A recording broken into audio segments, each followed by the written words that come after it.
my name is Tia, and I run Books for Movies. It's a site dedicated to book reviews, book recommendations, news and trends going on in the book world, but I go beyond that. I also do adaptations a lot, so books for movies. So I'll talk about movies based on books, TV shows based on books, plays based on books, events based on books, literally anything that's even remotely book related, you'll find it on booksformovies.com. The link is below, by the way. So let me go ahead and get into it. Today, we're going to be talking about the 4 book adaptations of movies that I hate the most in the world. Not only did they flop, but it seems like the people who made the movies didn't even try. Like, it seems like it was a bunch of college kids with a camera and some basic editing knowledge that put it together. No offense to the people who created it and the actors, sorry. But I don't like these movies. They're so bad. So the first one, not in any particular order, by the way, they're just all equally bad. The first one I'm going to talk about is Maximum Ride. Maximum Ride is by James Patterson, who has kind of dropped, I think, in recent years, but I don't know, I'd say 5-10 years ago, he was like the shit, like the thing. He was just popping out books all over the place. He has a ton of them. And he doesn't have as many young adult books. He has more adult books. But one of the series that he has is the Maximum Ride series, which, let's face it, we all loved. Like, this is a great series. There's several books in it, and it's a very original concept. The writing is spectacular. The plot is awesome. The subtle romance, because it is young adult, there's no crazy spicy scenes. The subtle romance and the love triangles and the family aspect, it's wonderful. Honestly, the books are great. The movie. First of all, the movie is sort of a combination between 2 books. It's mostly the Angel Experiment, but it's not one book, it's bits and pieces. And they don't even do a good job of describing everything that's happening. Like, you would have no idea what's happening in the movie if you didn't read the books, which is a little bit sad. Like, the movie should be able to hold on its own without you having to read the books to understand. But the movie was dark and gloomy, not in a cool aesthetic kind of way, like Twilight sometimes can be. Not in the first movie. The first movie was too gloomy. But in other areas, it was just too gloomy, too dark, too bleh. It wasn't the colors, literally the colors weren't saturated enough. It felt like someone desaturized just about every part of the movie because there were no bright colors. And then on top of that, the acting was a little cringy. There's one character who turns into like a wolf monster kind of thing, and it's just so bad. The makeup department really, they weren't working with a lot. It seemed very party store, Halloween spirit store-ish. There wasn't a lot of effort there. So Maximum Ride, kind of a fail for me. The next one that was also incredibly gloomy, if not more so, is Fallen, which again, disappointing. I loved this book. I didn't finish the series. I don't know why. I should. One of these days I'm going to finish the series. But it is actually really good. It's by Lauren Tate. There's several books in the series. And again, it's original concept. It's this girl who is reincarnated. At some point she goes back in time. There's fallen angels. And there's 2 sides, good and evil, heaven and hell. And it's pretty fascinating. It's not very biblical. I mean, it's biblical without pushing you into religion. It's more inspired by stories of fallen angels without it being super religious, which is cool. The book is dark. Not dark in gross or triggering. Dark, I mean emo. A little gothic, which is cool. I like the gothic, which is cool. I say that a lot. Okay, so it's a little bit gothic and dark, not in a triggering kind of way, in just a dark aesthetic kind of way, which is cool. And the main character, she is reincarnated and she has to go back in time, and she kind of learns to grow into herself, and she learns all about her past and about her future, and she has multiple options as far as guys go. and it's pretty exciting to follow her on that journey of figuring out who she is. The movie does not do a good job of portraying any of this at all. There's one scene that I will never get out of my mind, no matter how long I live, is when the main character is with he's not even really a love interest. He wants to hook up with her. She's in love with some other dude, but whatever. They go on a date, and it's just trippy. It's the only part of the movie that's really like this. The other parts can get a little bit trippy and like there's bright colors and strange editing techniques. But this one part is when they're at the bar. It's like the main characters are on shrooms. Like, that's what I think the creators were going for, is that you were just completely tripping out during this one scene. Not even throughout the whole movie, the one scene. So random. So I was a little bit disappointed with this movie.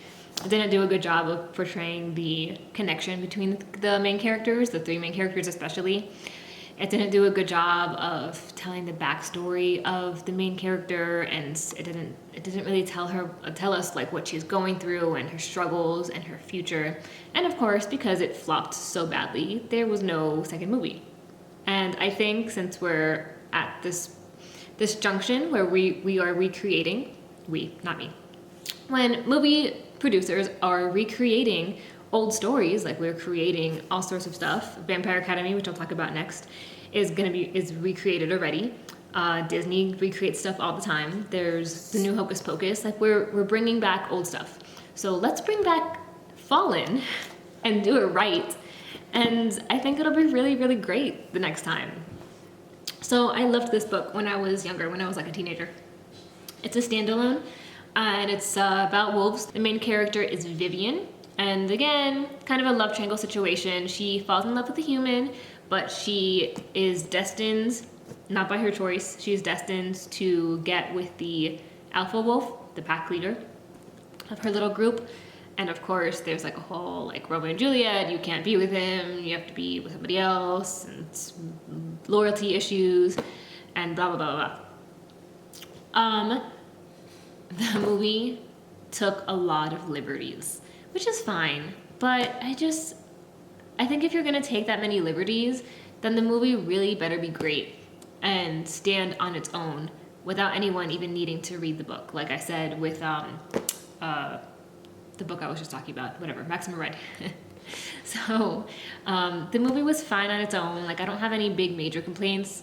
It's more inspired by the book than a direct adaptation. But it's not horrible. It's just disappointing. It's not my favorite.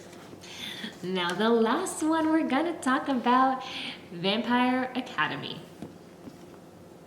Remember when I said that we're at this junction where movies and shows and stuff are being recreated because they were so bad the first time? Yeah, the first Vampire Academy was trash. And it was trash not because the acting was bad. The acting was fine. Plot was fine. The setup was fine. The problem was that they made it into a joke. They were trying to make, like, you know, the scary movies that are just making fun of scary movies. It was like that. It was like a vampire movie about Vampire Academy, but like making fun of Vampire Academy, which is horrible because some of us really enjoy this book and enjoy the series. Why are you gonna make fun of the story that we actually enjoy when it's only us that's even gonna watch Vampire Academy? Because let's face it, people who didn't read this book are not gonna be interested in watching the movie or TV show. It's the book lovers that wanna see it. So why are you gonna make fun of the book that we're reading that we're gonna watch the movie for? Seriously? I think they didn't put any thought into it.